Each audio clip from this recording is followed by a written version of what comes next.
Good afternoon, everyone. My name is Sydney Yeager, and I'm the Public Programs Coordinator at the Museum of Jewish Heritage, a living memorial to the Holocaust.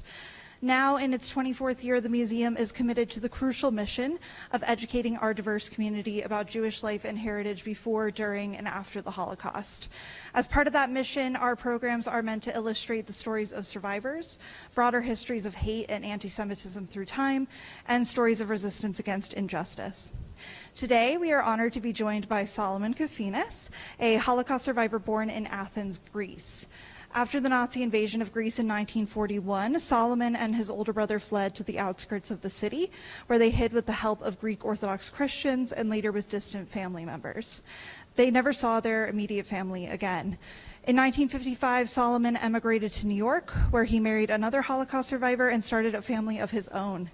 Now a grandfather and great-grandfather, he has served as a gabbai and lay leader at Kehilah Kedosha Janina, or KKJ, New York's Greek synagogue, for more than 50 years.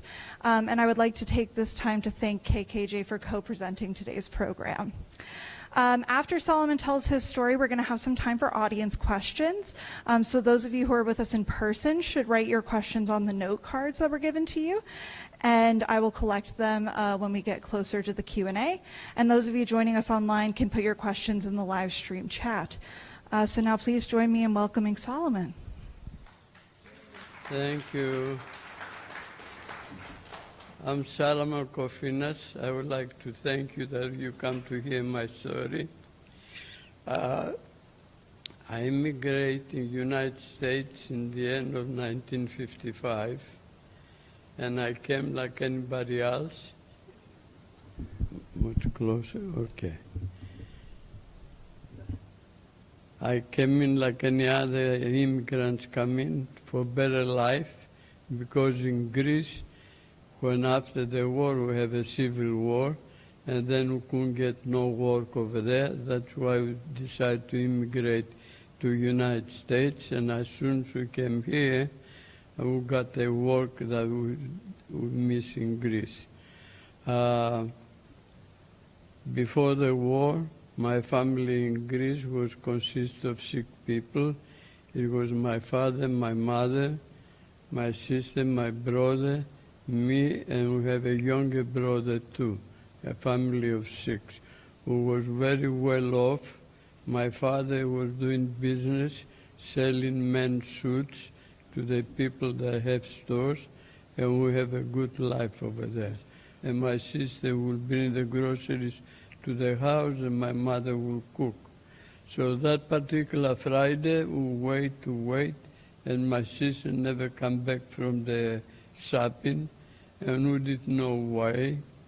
And after it was 2, 3 o'clock, a young man that he was in the synagogue jumped the fence, and he came over to the city where he knew where the Jewish people live, and he told everybody, the Germans, they collect the Jews, they don't let them go, leave your house, don't go in your house. So my mother didn't know what to do. They figured out the Germans, after a couple of days, after a couple of hours, they might release my father and my sister. We didn't know what they was doing. So what we're going to do, we have to leave the house. Around the corner from our house, there used to be a tailor that my father was doing business with him. He was bringing the people to alterate the suits he was selling to the business people. And we asked him if we can stay a couple of nights in his place, and then we'll go back in our house during the day. The tailor says, yeah, you can stay here, bring your mattress, stay over here, and when I come in the morning, you leave, you go back to the house. So we agreed to that. One particular day, we was by the tailor place, and my mother needed a diaper for the baby. We have an older baby, 8 months old. So she went to get some diapers. She gave the baby to my older brother, Zino. He told him, hold the baby, I'll go in the house, get some diapers, and I'm coming back. So when she went over there, the Gestapo come in, because my father registered where we live. So my mother got scared, she got excited, she went under the bed, she was screaming. So the Gestapo grabbed them, they bring them out in the yard. And my mother was hollering, she was saying, I need a baby, I need a baby, I need a baby. The neighbors, they hear the commotion, they came out in the street, and a young guy come in and he told us, your mother asking for the baby. So my brother says, take the baby, bring it to my mother, and don't tell them where we are. So the young man took the baby to my mother.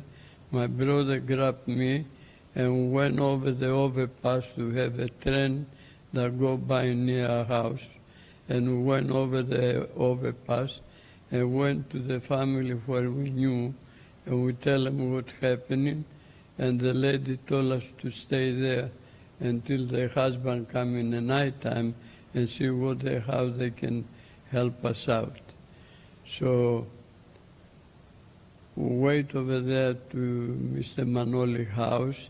In the night time he come in. We tell him that the Germans collect our mother from the house, and we don't know what happened to them, if they're going to release them or not. So he says, you can stay here a day or two, but the neighbors are going to start asking questions who you are, so you better move away from here. We're going to send you to our brother. He's in another neighborhood, and you stay over there for a couple of days, and then we'll see what we're going to do. So when was going, me and my brother, from one family to the other, until we end up outside of the city of Athens, about an hour and a half. And we stay over there. Over there we find my aunt, and she has 2 daughters and a son, and the uncle was there. And my brother says, keep my brother here during the day. I'm going down to Athens. He was selling cigarettes to the people that time. People, they couldn't afford to buy a pack of cigarettes. He was getting a carton of cigarettes, about 100 cigarettes, and he was selling 1, 2 to everybody that they want to buy. So, and after he got some money, so he will buy some food and will bring it up to me to have something to eat. So somebody showed the aunt to the sisters and the son, and they told them, you are Jewish people, I'm going to go to the police and squeal on you, you have to give me some money. So my brother heard that somebody blackmailed some Jewish people that are in the neighborhood. He came over, he took me over there, and the Germans, they come in, they got the uncle and the lady, and they went to the concentration camp. Only she come back from the concentration camp. One of the cousins that she was down to the city, the 2 groups fighting in the street. One of the young lady got hit with a bullet in the head, and she dropped dead in the city of Athens. And then one daughter and the son survived of the family, and we saw them after the war. And me and my brother, we went over to a family. We saw a lady has a big yard like this, and we tell her we need a place where to stay. And we saw in the yard, they have on the right-hand side, they have a little hut that was storage wood for winter time, and she has a door and a glass, and the lady says, if you want, you can stay over there, but the only thing, if the neighbors going to come and ask you, you tell them that you are my nephews, that the Germans burned your villages up in the North Country, and you came down to stay with us. So that's how we stay over there with the Greek family for until the end of the war. And I was going out as a young kid. I was about 6.5, and I was playing with the kids in the street, and my brother told me, make sure you don't go, the ladies ask you to come to give you a bath, to give you a shower or anything, because when they're going to see you have the Berit Milah, they will know that you are Jewish. So then we're going to get a lot of problems. So the ladies that was asking me, come my son, I'm going to give a shower to my kids. I can clean you up too. I never went over there. And that's how we stay until the end of the war. Any questions?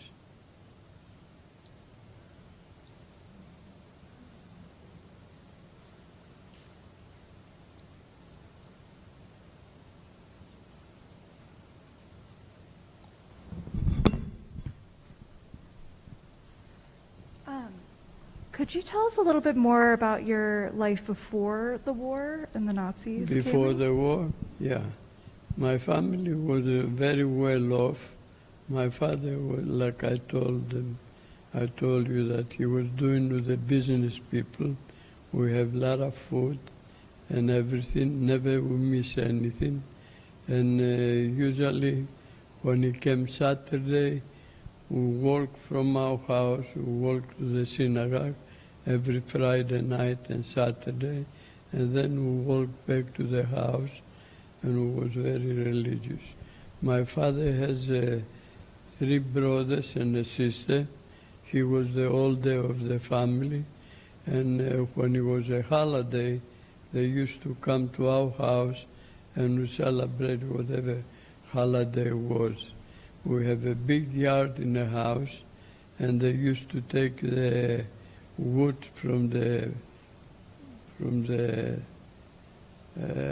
what do you call it, from the beds, and they put between chairs to make more seats for the people to come and sit down.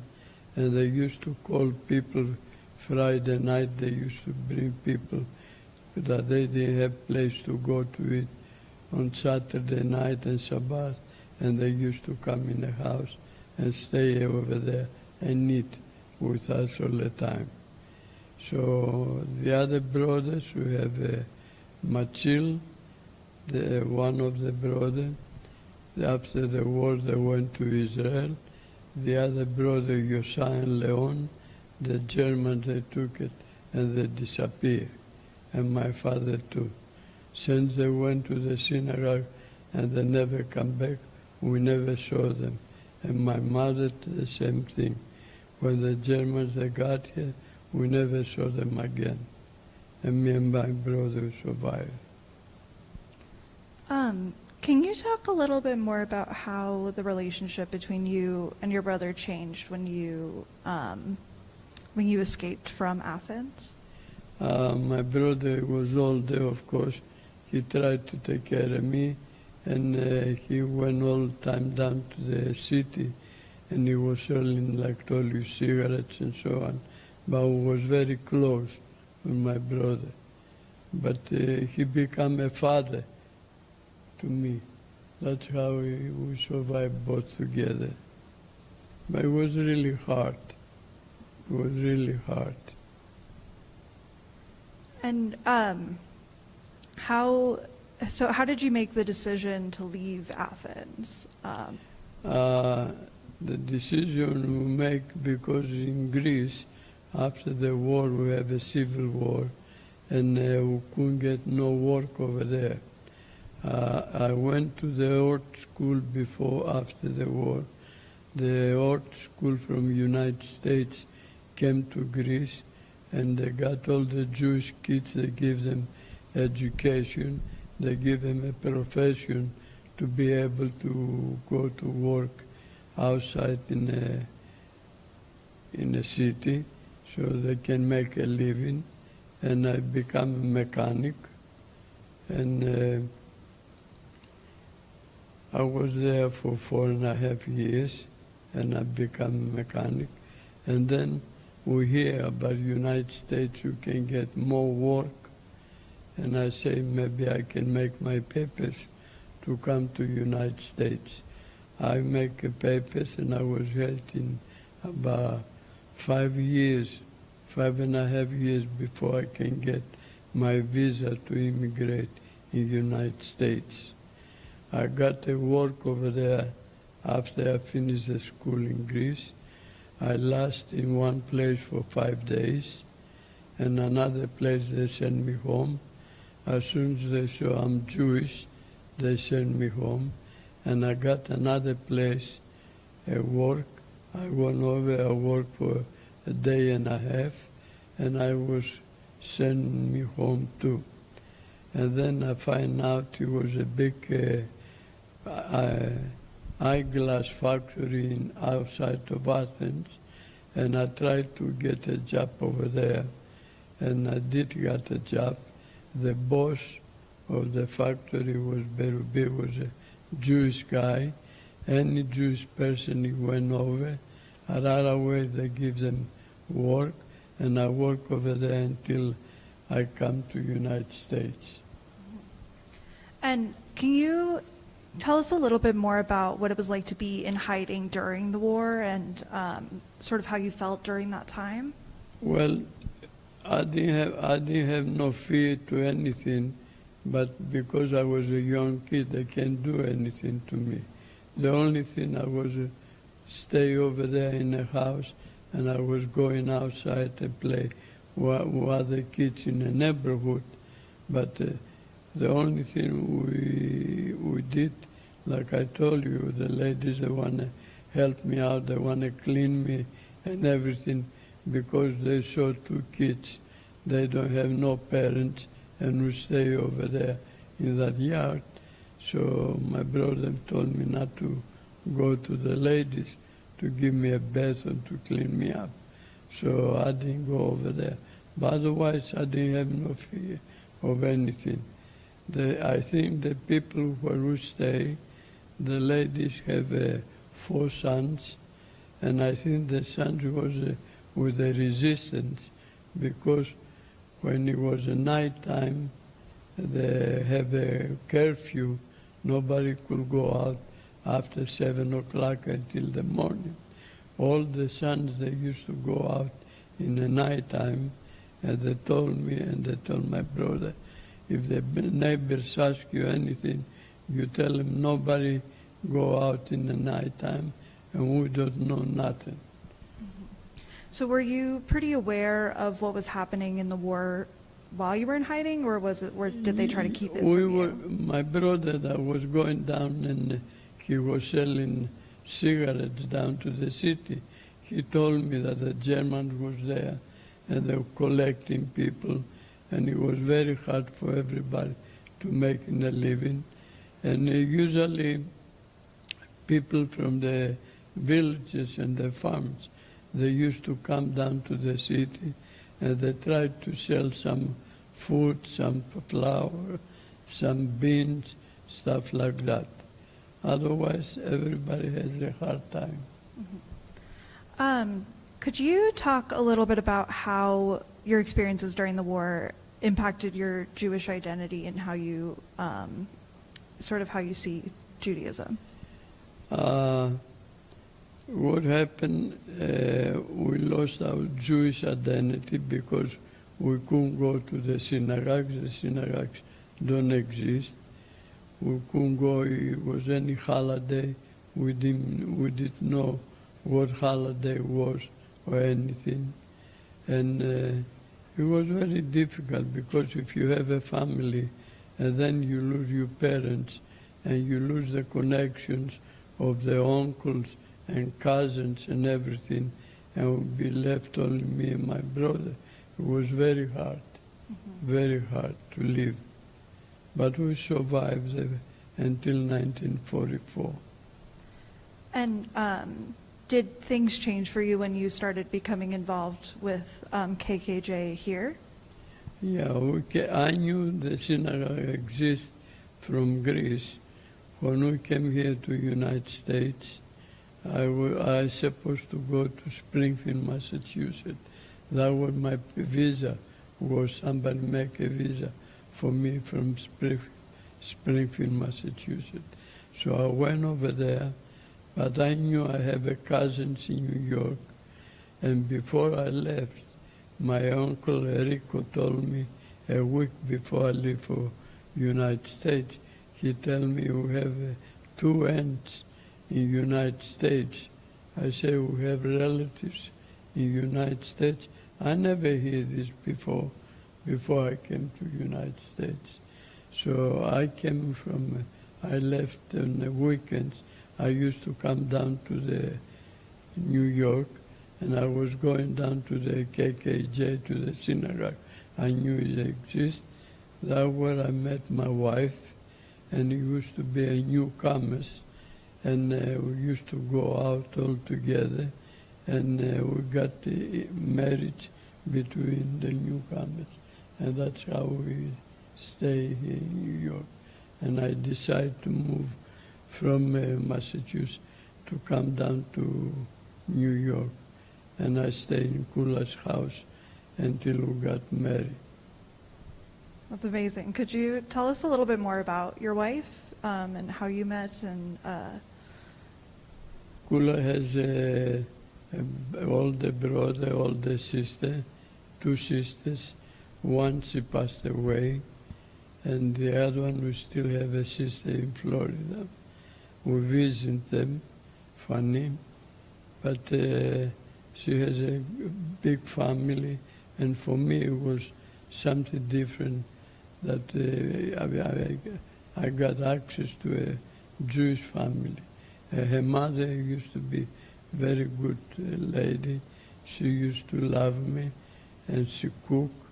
And every time I used to come from Massachusetts to meet Kula, she used to give me a plate of food to eat. She kept always a plate of food for me to eat. Yeah, it was different. that's wonderful. And how could you tell us a bit about how it kind of felt to become a father and a grandfather and now a great-grandfather? Well, I have 2 kids. My son is a CPA. My daughter is graphic art designer. And my son has 2 boys. The older one, is in Baltimore. He has a son and a daughter. And the younger one, that's with my son, they live together upstate. So he's become a mechanic. And they're coming down almost every Saturday. They're coming to the shul, and we see them all the time, see them more often. Adam, the one is in Baltimore.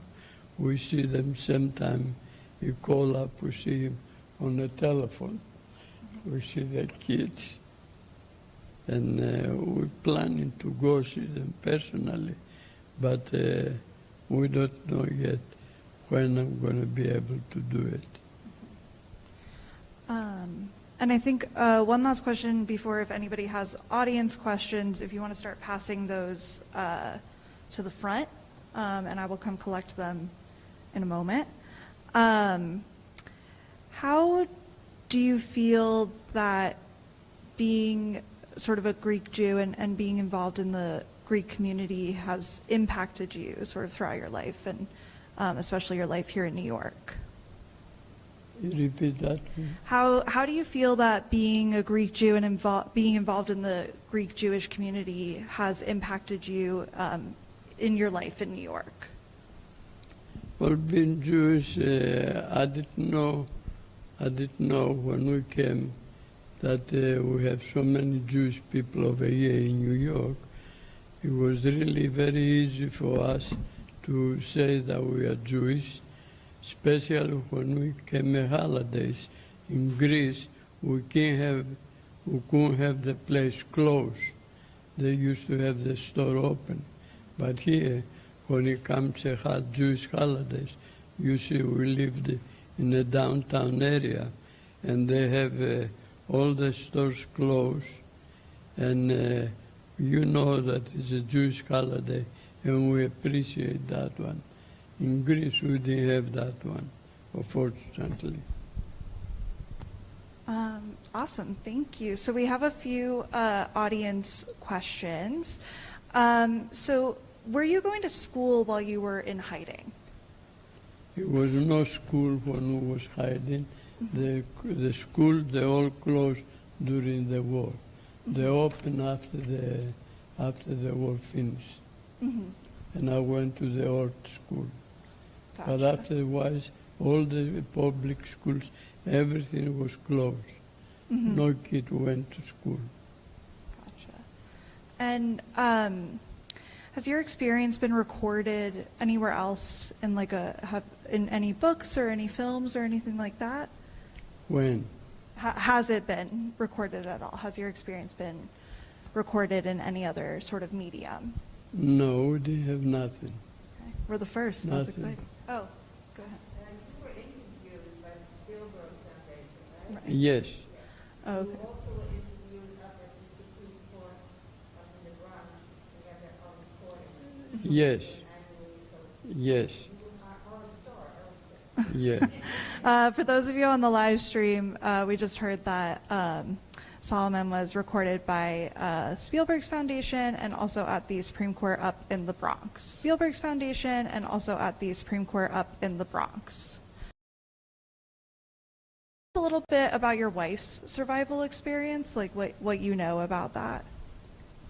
My wife, the whole family survived, thank God to this. But she can tell you herself. Okay. But Stay tuned. We'll have her another time. the whole family survived, thank God to this. Yeah. Did you keep in touch with the family who saved you after the war? My brother, when he was alive, of course, he went to see the family that hid us during the war a couple of times. When we visited Greece in 1962, we went back, and I asked him, did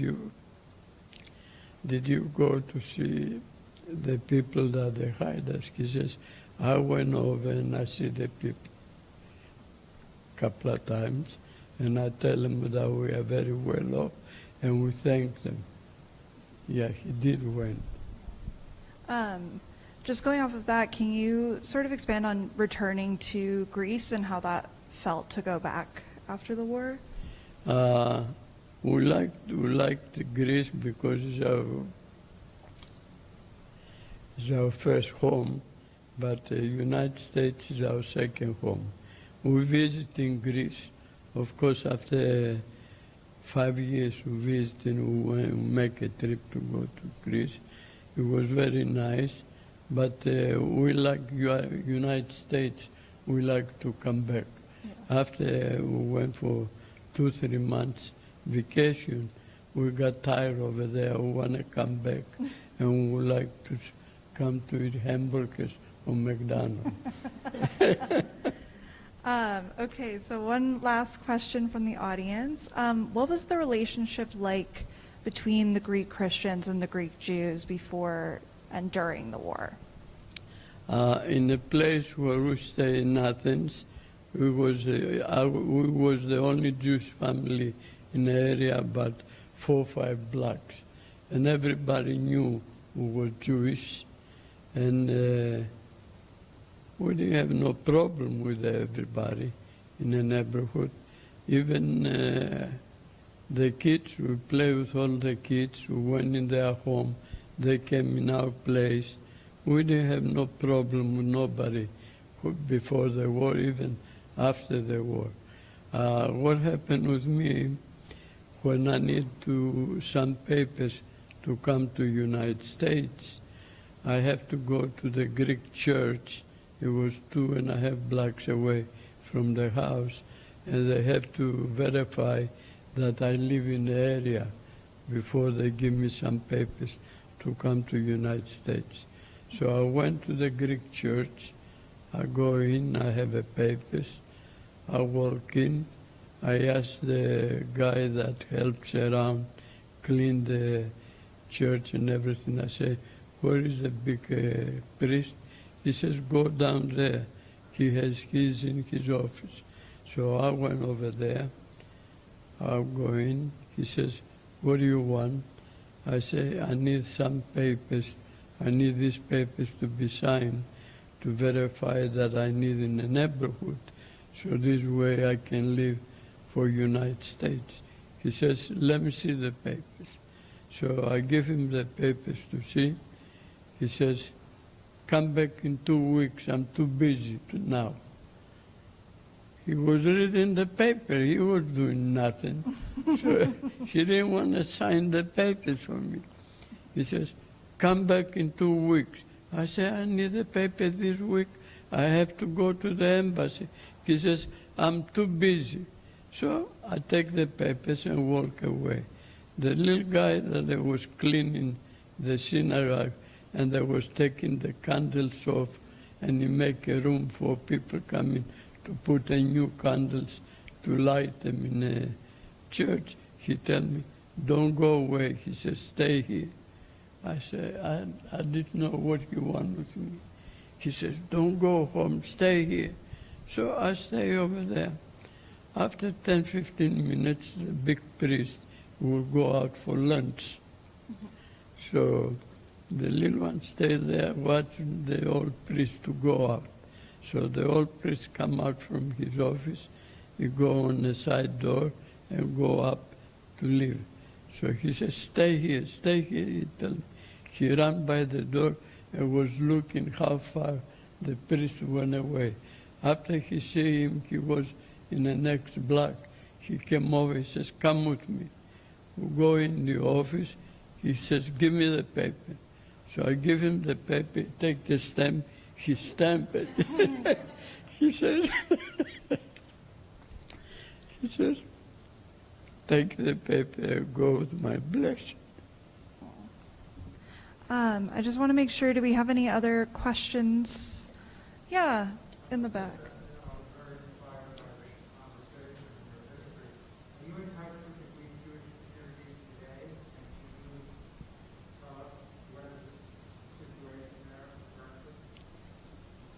So just to repeat that, are you in touch with the Greek Jewish community today, which we know a little bit, and can you just tell us a little bit more about that community here in New York? Well, the Jewish communities in Greece, anytime we go to the shul over there to see who is there. But otherwise, we don't know what's going on in Greece, except if somebody come in, he tell us what's going on. Otherwise, we don't have no news. They have a young rabbi that he came from Greece. He went to Israel, he educated. The old ones, they passed away. And he tried to get all the young kids to start coming to the shul to learn about Judaism and everything. But otherwise, we don't have no contact with them, except every time we go down to the synagogue in Greece. And my two nephews, one, Mike is working in a Jewish school, and the other one, he used to be help out with the synagogue and so on. Otherwise, we don't have no contact with the people because we are here in New York, so we are involved with work and whatever goes in the synagogue over here.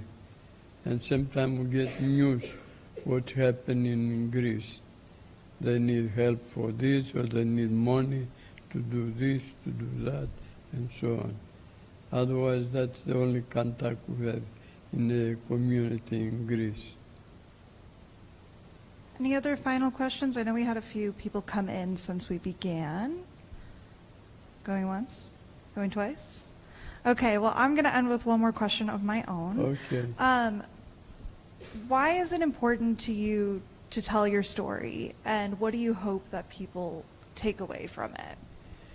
The only thing is what I want the people they will know, because we hear a lot in the news that the people that don't believe that it was a Holocaust, the Germans, they collect all the Jewish people, and so many that got killed in a concentration camp and so on. And they won't believe it when we tell them that the Germans that was collecting the Jews, particularly in Greece and all over Europe. That's why we want to tell our story, and we tell Spielberg too, and they ask us if they can use the story in the colleges to learn the young people over here, and we agree, me and my wife, they should use the story to tell everybody what happened about the Holocaust. Well, thank you so much for telling your story today. And I would like to thank you all who have joined us in person and those of you who joined us on the live stream. And I would like to thank KKJ again for co-presenting today's program. Feel free to watch this program again on the museum's YouTube channel. It'll be up tomorrow. And we hope to see you for another program sometime in the future. Thank you.